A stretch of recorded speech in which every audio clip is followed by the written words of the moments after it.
नमस्कार, कार्यक्रम सगरमाथा विशेषमा यहाँहरूलाई स्वागत गर्न चाहन्छु। सङ्घीय गणतन्त्र नेपालको 8औं संविधान दिवस आज हामी मनाउँदैछौँ। मुलुकले पहिलो पटक इतिहासमै जनप्रतिनिधिहरू सम्मिलित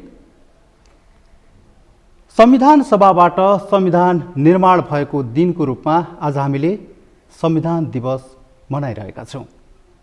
आजको कार्यक्रम सगरमाथा विशेषमा हामी यसैसँग जोडिएर संवाद गर्दैछौँ।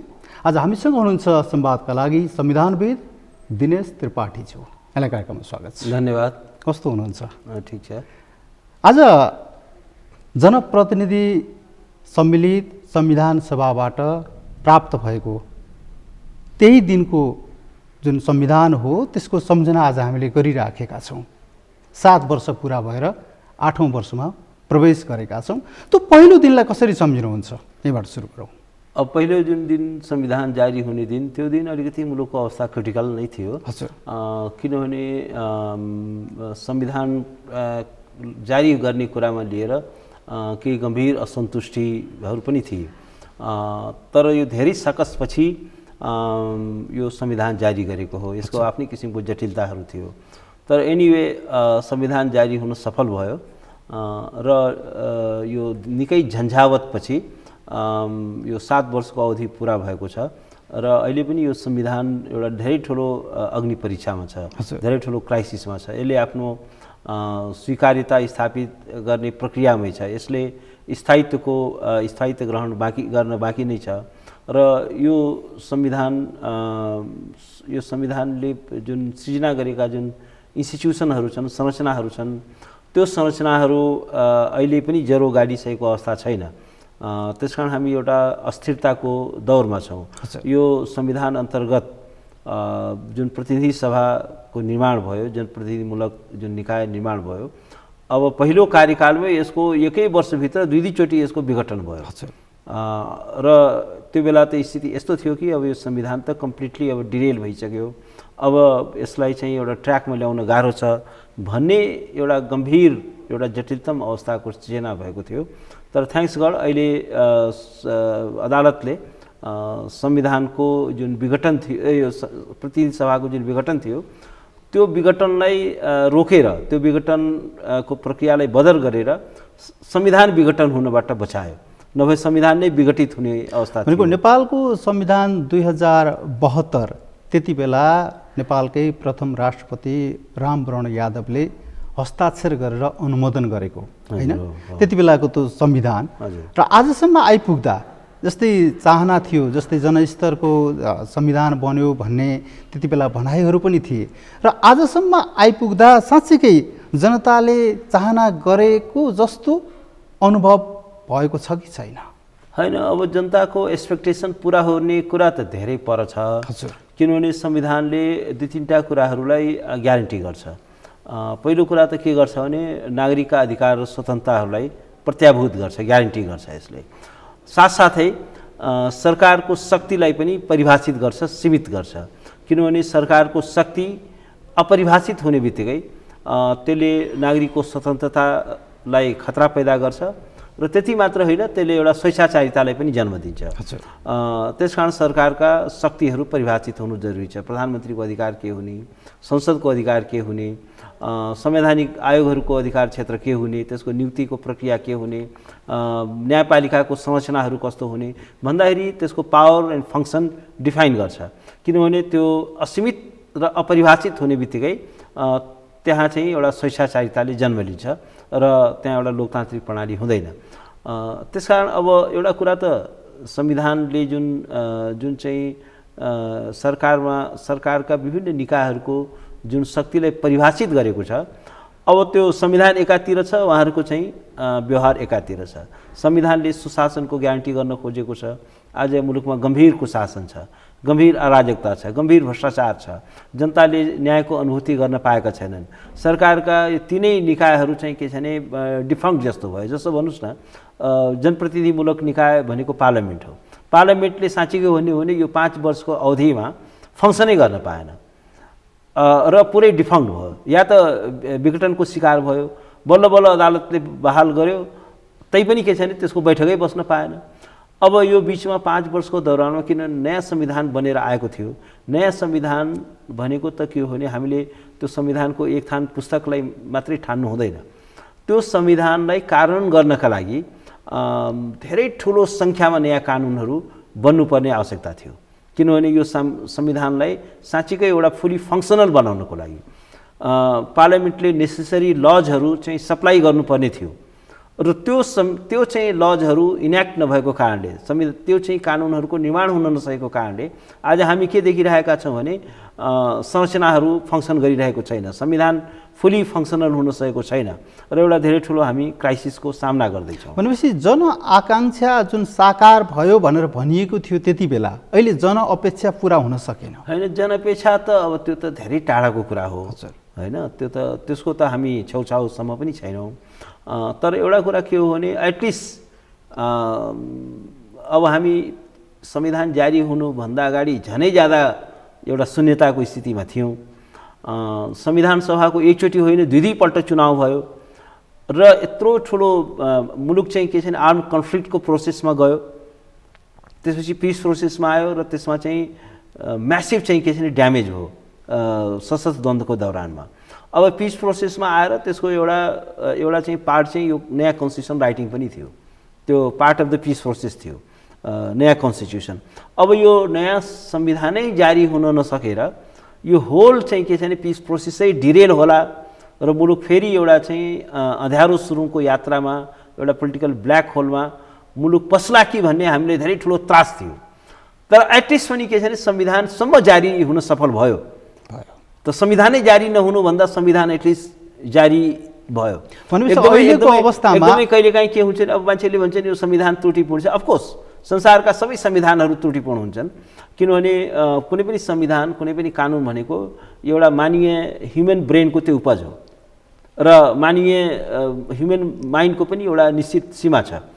देवदूतले आएर संविधान लेखे पनि त्यो एकदमै पूर्ण संविधान एकदमै चाहिँ के छैन त्रुटिरहित संविधान हुन सक्दैन, त्यसलाई संशोधन गर्दै लानु पर्छ। त्यसकारण के छैन संविधानको बारेमा के भनिन्छ भने संविधान लेखिँदैन, संविधान निरन्तर विकसित हुन्छ।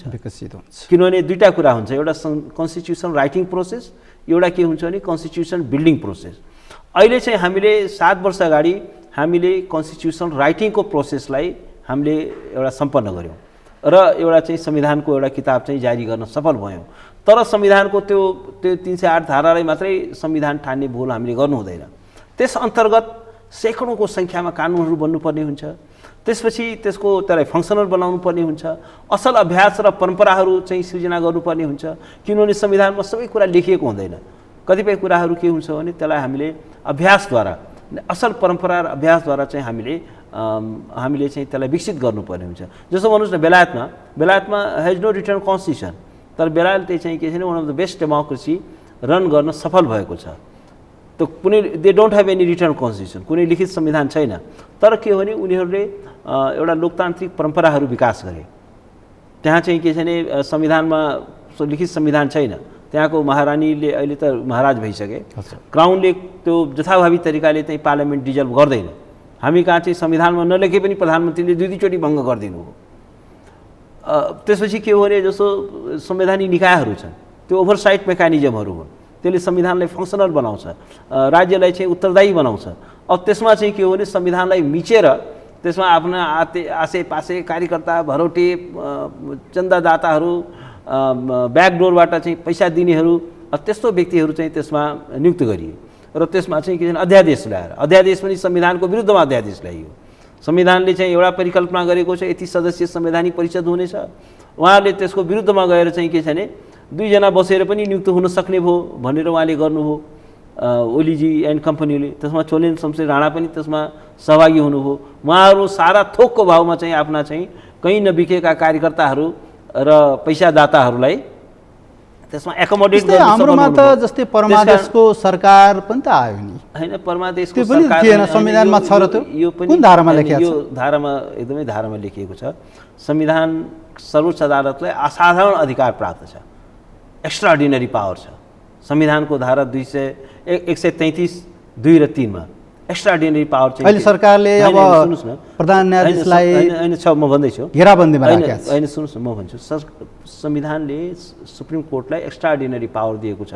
भएको के थियो भने राष्ट्रपति महोदयले के गर्नुभयो भने संसदको आवश्यक बहुमत पुर्याएर प्रस्तुत गर्दाखेरि पनि उहाँ प्रधानमन्त्री नियुक्त गर्नु भएन। होइन फलना प्रधानमन्त्री नै किनभने के हुन्छ भने त्यो बेला के थियो भने त्यो बेलाको सिनारी सम्झिनु, शेरबहादुर देउवाले आवश्यक सङ्ख्या पुर्याएर चाहिँ राष्ट्रपतिले आह्वान गर्नुभयो सरकार निर्माणको, उहाँले आवश्यक सङ्ख्या पुर्याएर चाहिँ दावा पेश गर्नुभयो, त्यसपछि पनि उहाँलाई नियुक्त गरिएन भनेपछि उहाँको त्यो सिग्नेचर त छँदै थियो।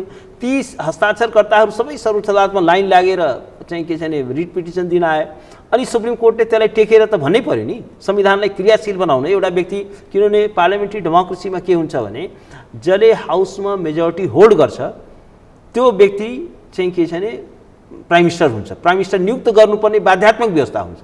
अब उहाँले चाहिँ के गर्नुभयो भने बहुमत भयो भने जे भयो नि उहाँ ओलीको चाहिँ कठपुतली भएर काम गर्नुभयो। अहिले कस्तो भयो भने हो, त्यस कारण अहिलेसम्म पनि परमादेशी सरकार भनेर त्यो चाहिँ उहाँहरूले चाहिँ त्यो कुरा गर्दै हुनुहुन्छ। त्यसो भए उहाँहरूले इनमासे सामूहिक रूपमा किन पार्लियामेन्टबाट रिजाइन गर्नु भएन? अहिलेसम्म चाहिँ के छ भने तलब भत्ता खाँदै हुनुहुन्थ्यो हिजोसम्म, अनि त्यो चाहिँ त्यो परमादेशले नै सभामुखले त अझै पनि खाँदै हुनुहुन्छ के अरे? सभामुखले खाँदै हो, त्यही त सभामुखको खाना मिल्ने हो त्यो के छ? होइन, त्यो त यस्तो छ संविधानमै के बन्दोबस्त छ भने सभामुख र उपसभामुख उपसभामुखले त होइन छोड्न सक्छ, त्यो अर्कै कुरा हो। तर संविधानले के बन्दोबस्त गरेको छ भने जुन दिन उहाँहरूले चाहिँ आफ्नो नोमिनेसन फाइल गर्नुहुन्छ त्यो दिनसम्म चाहिँ उहाँहरूको चाहिँ पद चाहिँ बहाल रहन्छ। यो अहिले संसदको त गइसक्यो नि हजुर, संसदको त सबै गइसक्यो। होइन यस्तो छ, सांसदहरूको गयो, संसदहरूको गयो, तर सभामुखको संसद सकियो, उहाँहरू चाहिँ के छ भने प्रिजाइडिङ अफिसर हो। त्यो अहिलेको नयाँ कुरा होइन, त्यो पहिले पनि त्यही हुन्थ्यो। जुन दिन चाहिँ के छ भने सभामुख र उपसभामुखले आफ्नो चाहिँ नोमिनेसन फाइल गर्छ चुनावमा त्यो दिनसम्म उहाँको पद चाहिँ रहन्छ। त्यस कारण म उहाँहरूलाई ओलीजीहरूलाई के भन्न चाहन्छु भने उहाँले परमादेशी भन्नुहुन्छ, त्यही परमादेशको एउटा बेनिफिसियरी उहाँहरू आफै पनि हो। एउटा कुनै पनि हेर्नुहोस्, यो त संवैधानिक अनैतिकता हो कि त्यसको चाहिँ त्यसबाट हुने लाभलाई चाहिँ ग्रहण गर्ने, लेट मी कम्प्लिट, त्यसबाट हुने लाभलाई चाहिँ होइन सुन्नु न, त्यसबाट प्राप्त हुने लाभलाई ग्रहण गर्ने अनि त्यसपछि चाहिँ खिचिट्यौरी गर्ने कि परमादेशी हो। परमादेशी त of course the person who hold the majority in the house he or she must be appointed as the prime minister। यो महाभियोगको प्रस्तावलाई नि सरकारले किन यसरी गिजोलेको भन्नुस् त? तपाईँ संविधानले गिजोले भन्दा त्यसमा एउटा गम्भीर चाहिँ कि महाभियोग लगाउनु पर्थ्यो, त्यो होइन तपाईँले भने तपाईँले भने सही हो। यो हामीले पहिलादेखि पनि आवाज उठायौँ कि यो महाभियोगको प्रस्ताव चाहिँ दर्ता गराएपछि त्यो प्रस्तावलाई चाहिँ लावारिस बनाइयो र लामो समयसम्म चाहिँ यसका एक्टर्सहरू, सरकारी मात्र भन्दिनँ, त्यसका महाभियोग प्रस्तावको चाहिँ पार्लियामेन्टको प्रोसेस हो, त्यो चाहिँ के छ भने त्यसलाई त्यसमा निधाएर बसे, त्यसमा चाहिँ त्यसलाई त्यसमा एक्ट गरेन। त्यो चाहिँ एकदमै गम्भीर लापरवाही भएकै हो, किनभने महाभियोगको जुन प्रस्ताव हो त्यो मजाक होइन। त्यो कन्स्टिट्युसनको एउटा चाहिँ हाई कन्स्टिट्युसनल फङ्सनरिजहरूमाथि यो चाहिँ एउटा असाधारण किसिमको यो चाहिँ प्रस्ताव हो। इम्पिचमेन्ट योभन्दा ठुलो अभियोग केही हुँदैन। अरू चाहिँ अभियोग हुन्छ, यो चाहिँ महाभियोग हो। र त्यो एउटा दायर भइसकेपछि त्यो समयभित्रै यो चाहिँ एउटा लजिकल एन्डमा पुग्नु पर्थ्यो। त्यसमा उहाँले चाहिँ गम्भीर लापरवाही गरेकै हो, म त्यसको डिफेन्ड गर्दिनँ। तर एउटा कुरा के छ भने अब चोलेन शमशेरले होइन अब चाहिँ मैले फर्किन पाउँछु भन्ने त्यो पनि चाहिँ के छ भने त्यो कुनै संवैधानिक कानुन संविधानका धाराहरूले पनि त्यसको इजाजत दिँदैन, संवैधानिक नैतिकताले पनि दिँदैन।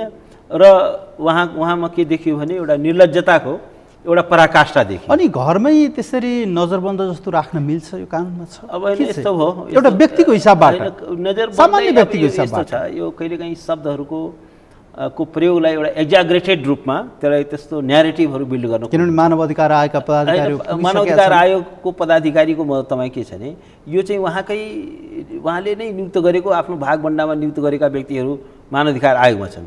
त्यस कारण त्यहाँ मानवाधिकार आयोगले के भन्यो भन्न पाइएन, त्यो त पद होइन पद होला। तर सुन्नुहोस्, यो मानवाधिकार आयोगको जुन अन्तर्राष्ट्रिय विश्वसनीयता नै गम्भीर सङ्कटमा परेको छ। उहाँहरू गैर संवैधानिक तरिकाले नियुक्त हुनुभयो, जुन अध्यादेशको आधारमा नियुक्त हुनुभयो र त्यसपछि संसदीय सुनवाई पनि भएन। अहिले अन्तर्राष्ट्रिय जुन एउटा संस्था छ जसले के गर्छ भने संसारभरिका सबै ह्युमन राइट कमिसन्सहरूलाई ग्रेडिङ गर्छ।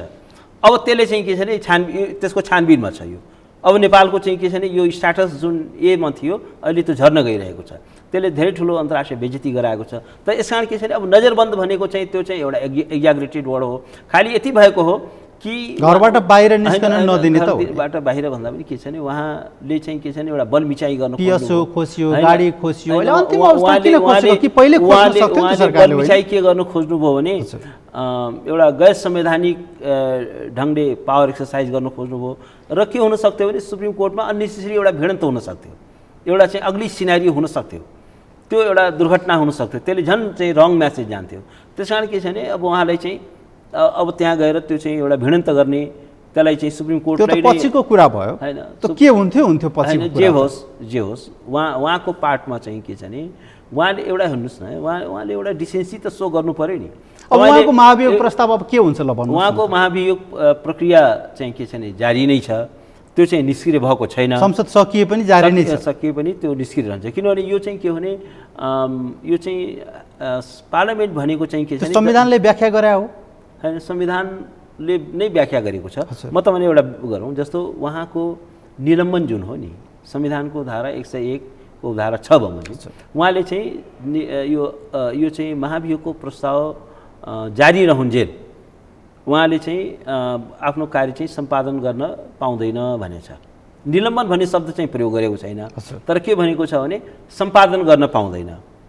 त त्यसको अर्थ त्यही नै हो, निलम्बित नै हो। उहाँको पद चाहिँ के छ भने ग्रहण लागिसक्यो, उहाँको पद चाहिँ के छ भने एउटा चाहिँ एउटा त्यसमा स्याडोमा परिसक्यो र उहाँ त्यो पद अब फङ्सनल छैन।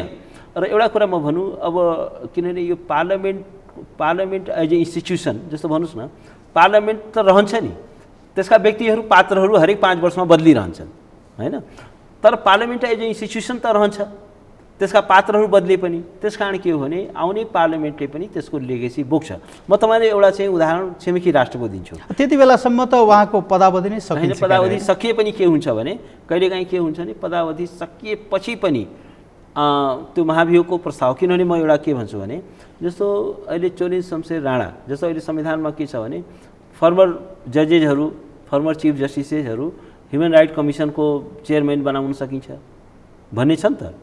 त्यस कारण के हो भने रिटायरमेन्ट पछि पनि पोस्ट रिटायरमेन्ट बेनिफिट पनि हुन्छ, सबै सेक्युरिटी दिनुपर्ने हुन्छ, पेन्सनहरू सारा उहाँको चाहिँ के छ भने बिङ फर्मर चिफ जस्टिस कतिवटा चाहिँ सुविधा। किनभने महाभियोगलाई त 2/3 चाहिन्छ होइन, 2/3 चाहिन्छ। त्यो भएन भने के हुन्छ त ल भन्नुहोस्? होइन, भएन भने पास हुँदैन। तर एउटा कुरा के हुन्छ भने अब कतिसम्म जान सक्छ, यसको कुनै अवधि छैन? जस्तै महाभियोग प्रस्ताव ल्याएको यति समय अवधि त्यस्तो भन्ने छैन कि 2-4 वर्षै पुग्छ यो। अब अहिले होइन, आउने पार्लियामेन्टले यसलाई एउटा प्रमुखताका साथ चाहिँ यो एजेन्डालाई अगाडि बढाउनेछ। भारतमा पनि त्यही भएको थियो। रामास्वामीको केसमा उहाँमाथि चाहिँ महाभियोगको प्रस्ताव चाहिँ चलिरहेको थियो। बाई द टाइम पार्लियामेन्ट चाहिँ के छ नयाँ इलेक्सनमा गयो, पार्लियामेन्ट वाज डिजल्भ, अनि त्यसपछि चाहिँ उहाँ चाहिँ फेरि बहाल हुन खोज्नुभयो, बहाल पनि हुनुभयो। तर सुप्रिम कोर्टले त्यसलाई के भन्यो भने यो महाभियोगको प्रस्ताव भनेको चाहिँ एउटा पार्लियामेन्टको स्पेसल पावर हो, यो चाहिँ यो एउटा लजिकल एन्डमा पुग्नै पर्छ। त्यसकारण के हो भने पछिल्लो हाउसको पनि निरन्तरता रहन्छ, त्यसले लेगेसी बोक्छ। यो संविधानविदहरूको बिचमा पनि जुन मतान्तर छ नि, किन यो कानुनविदहरू भनौँ अथवा संविधानविदहरू फरक धारणा के एउटै धारणा सबैको भइदिएको भए त आनन्दै हुन्थ्यो होइन। अब सबैको धारणा कहाँ एउटै हुन्छ? जतिजना संविधानलाई टेकेर बोल्ने हो नि त तपाईँहरू त विचार हुन्छ होइन, तपाईहरु त प्रमाणलाई टेकेर बोल्ने हो, संविधानलाई टेकेर बोल्ने हो। म तपाईँले भन्छु यो संविधान कानुनको व्याख्या, यो व्याख्याको कुरा हो। जहाँ संविधानका धाराहरूमा स्पष्ट बन्दोबस्त गरिएको हुँदैन त्यहाँ चाहिँ के छ भने इन्टरप्रिटेसनको पावर हुन्छ। इन्टरप्रिटेसन चाहिँ फरक हुनसक्छ, लजिक रासनल। किनभने ल भनेकै ल इज अल एबाउट लजिक भन्छ क्या, कानुन भनेकै चाहिँ तर्क हो। जुन कुरो तर्कपूर्ण छैन, जुन कुरो चाहिँ the thing which is not, कानुनले त ब्ल्याकलाई व्हाइट, व्हाइटलाई ब्ल्याक पनि बनाउँछ होइन, त्यो होइन। तर कानुनले के गर्छ भने जस्ट फेयर एन्ड रिजनेबल हुनु पर्यो। कुनै पनि कानुन जस्ट हुनु पर्यो, फेयर हुनु पर्यो, रिजनेबल हुनु पर्यो। ब्ल्याक एन्ड व्हाइट भने कस्तो हुन्छ भने समाजका मूल्य र मान्यताहरू परिवर्तित हुन्छन्, सामाजिक चाहनाहरू परिवर्तन हुन्छ। जस्तो भन्नुहोस् न, हिजोसम्म 50 वर्ष अगाडि युएस सुप्रिम कोर्टले एउटा धारणा के राखेको थियो भने त्योभन्दा अगाडिको धारणा फेरि अर्कै थियो। महिलाहरूले चाहिँ के छ भने रो भर्सेस वेडको केसमा युएस सुप्रिम कोर्टले के भन्यो भने महिलाहरूलाई गर्भपतनको अधिकार छ। त्यो चाहिँ के छ भने महिलाहरूको बडी हो, उनीहरूको आफ्नो बडीमाथि फुल राइट छ र उनीहरूले चाहिँ गर्भपतन गर्न पाउँछ। अब अहिले 50 वर्षपछि आएर सुप्रिम कोर्टले चाहिँ त्यो ओभररुल गरिदियो, त्यसलाई होइन यो त पाइँदैन भनिदियो। त्यस कारण के हुन्छ भने त्यो व्याख्या फरक हुनसक्छ। तर एउटा कुरा के हो भने यो खास गरेर अब नेपालको अदालतले त अहिलेसम्म बोलेको अवस्था छैन, महाभियोगको प्रस्तावको बारेमा त्यस्तो मुद्दा पनि परेको छैन र कहिलेकाहीँ के हुन्छ जब नयाँ केस आउँछ र एउटा कुरा के पनि हुन्छ भने संविधान निर्माताले भविष्यमा कस्ता कुराहरू आउनेछन्, कस्ता समस्या आउनेछन्, त्यो सबै कुराहरूको परिकल्पना पनि गर्न सम्भव हुँदैन। भविष्यलाई कसैले पनि देखेको छैन, संविधानले नचिताएको कुराहरू भइदिन्छ र संविधानले चाहिँ के छ भने त्यसको चाहिँ एउटा हल खोज्नुपर्ने हुन्छ। त्यस कारण खास गरेर के छ भने संविधान भनेको त्यो लिखित अक्षरहरूको मात्र सङ्ग्रह होइन। जस्तै यहाँलाई यस्तो लाग्दैन जस्तै अहिलेको जुन यो महाभियोगलाई यसरी गिजलियो नि यसले भोलि नजिर त बस्छ नि, यो नजिरले के भोलि समस्या ल्याउला? यस्तो भयो पहिलो कुरा त अब चोलेन शमशेर राणाजीले पनि गम्भीर अनैतिकता देखाउनु भयो। एउटा चिफ जस्टिस, एउटा हाई अफिसेज, एउटा चाहिँ के छ भने होल्ड गरेको व्यक्तिले त्यो हदसम्मको निर्लजता, त्यो हदसम्मको चाहिँ के छ भने भ्रष्टाचारलाई पुरै उहाँले इन्स्टिट्युसनलाइज गरिदिनु हो, संस्थागत गरिदिनु हो। त्योभन्दा अगाडि चोलेन शमशेर राणाभन्दा अगाडि सेटिङ भन्ने शब्द सुनिएको थिएन न्यायपालिकामा। त्यो बेला के हुन्थेन, अलिअलि यो भनसुन भए जस्तो छ, भनसुनसम्म कता कता चलेको भन्ने सुनिन्थ्यो। मैले के भन्ने गरेको छु भने मान्छेहरूले भन्छन् ल चोलेन शमशेर आएपछि मात्रै बिग्रिया हो। म के भन्छु भने चोलेन्द्र शमशेर राणाभन्दा अगाडि न्यायपालिकामा समस्याहरू थिए, उहाँ आएपछि चाहिँ न्यायपालिकालाई क्राइसिसको बिन्दुमा पुर्याउनु। त्योभन्दा अगाडि लुकाइन्थ्यो होला, यति बेला प्रष्ट भयो देखियो। लुकाइन्थ्यो त लुकाउनु त अहिले पनि लुकाइन्छ, जहिले नि भ्रष्टाचार गरेकोले जहिले पनि लुकाउनु खोज्छ। हजुर, त्यो त उसको मनोविज्ञानै त्यही हुन्छ। त्यस कारण के छ भने म कुनै पनि भ्रष्टाचारीले आएर मैले चाहिँ भ्रष्टाचार गरेँ भनेर भन्न आउँदैन। खालि एकजना के छ भने मन्त्री भएको थिए हरिप्रसाद पाण्डे बाहेक, उनले मात्रै हो मलाई अख्तियारले थुनुस् भनेर भन्न आएको। सामान्यतया किनभने त्यो व्यक्तिमा पनि कहिलेकाहीँ हुन्छ क्या, कसैले घुमाएर बोल्ने, कसैले प्रष्ट बोल्दैन। आखिर चोलेन शमशेर राणाले पनि त लुकाएकै हो नि, उहाँले चाहिँ के छ भने न्यायपालिकामा ठेका प्रणाली त ल्याएकै हो नि। त्यसकारण उहाँले के गर्नु भने त्यो भ्रष्टाचारलाई त्यसको एउटा चाहिँ त्यसको मैले भन्न खोजेको के भने जस्तै यो नजिरले भोलि फेरि यस्तै खालका समस्याहरू आउला कि नआउला, प्रधान न्यायाधीश न्यायालयप्रतिको विश्वास जनतामा कस्तो होला? होइन, तपाईँले भने सही हो कि यो चोलेन्द्र पोखरणले के गरेको छ भने यो न्यायपालिकामा इरेपेरेबल ड्यामेज चाहिँ ल्याएको छ, अपूर्णीय क्षति चाहिँ पुर्याएको छ। यसको विश्वसनीयतालाई चाहिँ साँच्चीकै एउटा गम्भीर सङ्कटमा ल्याएको छ। किनभने अदालत भनेको एउटा यस्तो इन्स्टिट्युसन हो जो पब्लिक ट्रस्टमा चल्ने इन्स्टिट्युसन हो, नागरिकको विश्वासमा त्यो अडेको हुन्छ, त्यो नागरिकहरूको आस्थाको धरोहर हो। र कुनै पनि यो एउटा यस्तो इन्स्टिट्युसन हो, यदि पब्लिक ट्रस्ट यदि यसले इन्जोय गर्दैन भने यो फङ्सनै गर्न सक्दैन। जस्तो अमेरिकाको संविधान लेख्ने थमस जेफरसनले के भन्यो भने अदालतसँग कुनै तरवारको शक्ति छैन, अर्थात् सेना अदालतको मातहतमा हुँदैन, बजेट पावर अफ पर्स पनि अदालतसँग हुँदैन। तर पनि अदालत एउटै कुराले टिकेको हुन्छ, त्यो हो जनताको विश्वास। अब यो जनताको विश्वास नै डगमगायो भने, खलबलियो भने चाहिँ के छ भने त्यो फङ्सन गर्न गाह्रो हुन्छ। साँच्चीकै भन्यो भने अहिले न्यायपालिका एउटा गम्भीर अग्नि परीक्षामा छ, गम्भीर चुनौतीमा छ। यो त वास्तवमा चोलेन शमशेर राणाले यसको एउटा एक्जिस्टेन्सियल क्राइसिस, यसको अस्तित्व नै एउटा खतरामा पार्नुभयो। र साँच्चीकै भन्यो भने यो चाहिँ अग्नि परीक्षाबाट अदालत चाहिँ उम्किएर आउन धेरै गाह्रो छ। त्यो चाहिँ वास्तवमा धेरै ठुलो समस्या होइन, मतलब सङ्कटमा पुर्याउनु हो, एकदमै चाहिँ ब्ल्याक होलमै पुर्याउनु हो। त्यस कारण अब तर एउटा कुरा के छ भने चोलेन्द्र शमशेर राणा चाहिँ अहिले त उहाँले भनिसक्नुभयो कि उहाँ मात्रै होइन, त्यसमा विभिन्न खालका जस्तै व्यक्तिहरूको नाम पनि भन्नुभयो। तर धेरै ठुलो सङ्ख्यामा उहाँले नाम लिनु भएन। ती पात्रहरू को हुन् भने धेरै पात्रहरू उहाँले चाहिँ गलत पात्रहरूलाई चाहिँ न्यायाधीश बनाउनु भयो सर्वोच्च अदालतमै पनि। ती पात्रहरू नागरिकता विधेयक छ नि, नागरिकता विधेयक अलिकति निवेदन गरौँ। नागरिकता विधेयकलाई उहाँले नियुक्त गरेका केही अत्यन्त चाहिँ भ्रष्ट व्यक्तिहरू, असक्षम व्यक्तिहरू सुप्रिम कोर्टमा पनि उहाँले भिटो लगाएर उहाँले चाहिँ केही व्यक्तिहरूलाई आउट अफ वे गएर, जसको योग्यता पनि पुग्दैन, संविधान अनुसारको मिनिमम एउटा योग्यता हुन्छ नि, त्यो योग्यता पनि नपुग्ने असक्षम र भ्रष्ट व्यक्ति, विवादास्पद चरित भएको व्यक्तिलाई सर्वोच्च अदालतमा पनि ल्याउनु भयो र धेरै ठुलो सङ्ख्यामा चाहिँ हाइकोर्टमा पनि नियुक्त गराउनु भयो। उहाँ बिदा भए पनि उहाँले ल्याएका कुरा कर्कटहरू जुन चाहिँ के छ भने जङ्कहरू छन् त्यो पनि क्लियर हुन धेरै टाइम लाग्छ। पछिल्लो समय जस्तै उहाँप्रति सरकारले गरेको यो व्यवहार तपाईँ ठिक देख्नुहुन्छ? होइन, अब सरकारको व्यवहार भन्दा पनि अलिकति होइन, उहाँको यस्तो छ कहिलेकाहीँ के हुन्छ भने अब सरकारसँग धेरै विकल्प थिएन। उहाँले गएर सुप्रिम कोर्टमा गएर बखेडा गर्नुभन्दा त्यहाँ गएर एउटा अग्ली सिनारियो क्रिएट होइन, व्यक्तिको एउटा वैयक्तिक आवाज-जावतको स्वतन्त्रता, गोपनीयताको स्वतन्त्रता भन्ने त हुन्छ नि। होइन, स्वतन्त्रता त त्यो अहिले पछिल्लो समयले त त्यो नै सबै यस्तो छ। हिजो उहाँले गरेको जुन भ्रष्टाचार छ, उहाँले गरेको जुन व्यथिति छ, उहाँ त एउटा कुरा सुन्नु न, उहाँले के गर्नुभयो, म सुप्रिम कोर्टमा जान्छु, उहाँको निलम्बन फुकुवा भएको छ, त्यतातिर जाउँ न, हामी इस्युलाई डाइभर्ट गर्न खोज्छौँ। उहाँको निलम्बनलाई गएको त होइन नि त, भन्या मात्रै होइन, भन्या के नि, जान तयारी थिए नि, भन्या मतलब के नि, उहाँ त जान तयार हुनुहुन्थ्यो। उहाँ गएको भए सुप्रिम कोर्टमा के हालत हुन्थ्यो, कति ठुलो यहाँ कन्फ्लिक्ट हुन्छ। सरकार डराएर नजरबन्द गर्यो एउटा व्यक्ति, नजरबन्द होइन, अफकोर्स उहाँलाई चाहिँ के छ भने जान दिएन, किनभने गएको भए अनावश्यक, किनभने एउटा मिनिमम ल एन्ड अर्डर चाहिँ मेन्टेन गर्नु पनि सरकारको कर्तव्य हो र नजरबन्द भनेर त्यो कुरा होइन। आज त उहाँले कसैले रोकेको छैन। अब ठिक छ, अब पछिल्लो समय जुन अलिकति चर्चाको विषय जुन नागरिकता विधेयक हुने, अब के हुन्छ नागरिकता विधेयक? एकदमै सातिर दिमागको मान्छे हुनुहुन्छ के नागरिकता विधेयक अहिले पछिल्लो समय जसरी गिजोलियो, अब यो पनि अब राष्ट्रपति सामु छ होइन, अब के हुन्छ? मेरो विचारमा राष्ट्रपति महोदयले एकचोटि फिर्ता पठाउनु भयो, त्यो चाहिँ उहाँको संवैधानिक दायराभित्र थियो। यद्यपि मेरो पनि यो नागरिकता विधेयकमाथि मेरो पनि सिरियस रिजर्भेसन्सहरू छन्।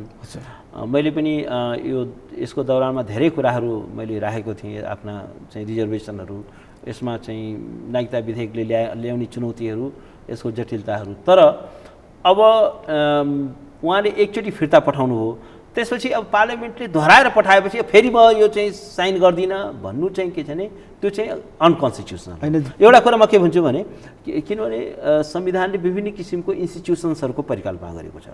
जस्तो भन्नुहोस् न, भोलि ठिक छ उहाँ राष्ट्रपतिलाई त्यति मात्रै एउटा अधिकार दियो संविधानले, एकचोटि तपाईँले फिर्ता पठाउन सक्नुभयो, तर राष्ट्रपति मात्रै इन्स्टिट्युसन त छैन नि, कोर्ट पनि त छ नि।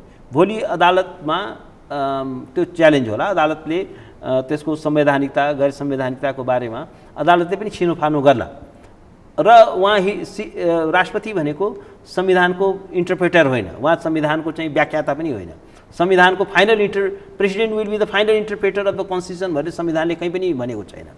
उहाँ चाहिँ के छ भने साँच्चै भन्यो भने उहाँलाई लेजिस्लेटिभ विस्डम पार्लियामेन्टले राइटली गर्यो रङली गर्यो त्यो छुट्याउने अरू इन्स्टिट्युसन छ।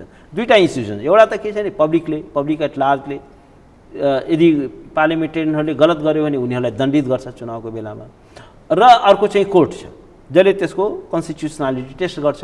त उहाँले खालि यति दियो कि एकचोटिलाई तपाईँले पार्लियामेन्टेरियन्सहरूलाई सजग गराउन सक्नुहुन्छ, तर त्यसपछि पनि यदि त्यो बिल चाहिँ तपाईँ कहाँ आयो भने तपाईँले लेजिस्लेटिभ विस्डममा चाहिँ क्वेसन गर्न पाइँदैन। त्यसपछि बिल चाहिँ अगाडि बढ्छ। त्यसपछि अरू इन्स्टिट्युसन्सहरू छ नि, जनमत छ, कोर्ट छ होइन, त्यहाँ चाहिँ त्यो प्रश्नहरू उठ्छ, अदालतमा चुनौती दिन्छ।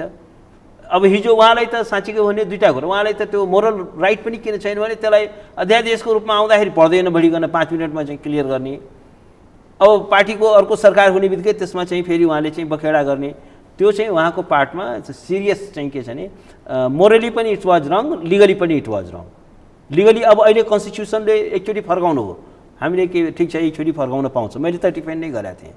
राष्ट्रपति हो, राष्ट्रपतिलाई संविधानले ब्ल्याक एन्ड व्हाइटमा संविधानको धारा 113ले त्यो अधिकार दिएको छ, उहाँले त्यो एकचोटिलाई एक्सर्साइज गर्न पाउनुहुन्छ। तर दोहोऱ्याएर गर्नु भनेको त्यो त फेरि अनकन्स्टिट्युसनल हो, त्यो त serious damage to the constitution हो। उहाँको संविधानप्रतिको त्यो निष्ठा देखिएन। त्यो चाहिँ के छ भने भिडको राजनीतिबाट गाइडेड हुनुभयो। राष्ट्रपतिले राजनीति गर्न मिल्दैन। राष्ट्रपति चाहिँ के छ भने एउटा इन्डिपेन्डेन्ट एउटा माइन्ड उसले एप्लाई गर्छ र उसले चाहिँ के छ भने भोलिको राजनीतिमा आउन पनि पाउँछ। यहाँ त के छ भने उहाँ त एमालेको एउटा राजनीतिक एउटा कार्यकर्ता जस्तो गरेर भोलि मानौ कि उहाँ नै एमालेको फेरि गएर अध्यक्ष हुनुहोला भन्ने जस्तो खालको हल्ला फिजाइन्छ। हस्, यहाँलाई धेरै धेरै आभार व्यक्त गर्न चाहन्छु कार्यक्रममा आइदिनु। थ्याङ्क यू सो मच, मलाई बोलाउनु हो, आफ्नो विचार राख्ने मौका दिनु, धेरै धेरै धन्यवाद। आदरणीय दर्शकवृन्द, हामीले आजको कार्यक्रम सगरमाथा विशेषमा संविधान दिवसको यो अवसर पारेर हामीले संविधानविद दिनेश त्रिपाठीज्यूसँग संवाद गऱ्यौँ। आजको कार्यक्रमबाट म अर्जुन नेपाल पनि बिदा चाहन्छु। सगरमाथा टेलिभिजन हेर्दै गर्नुहोला। नमस्कार।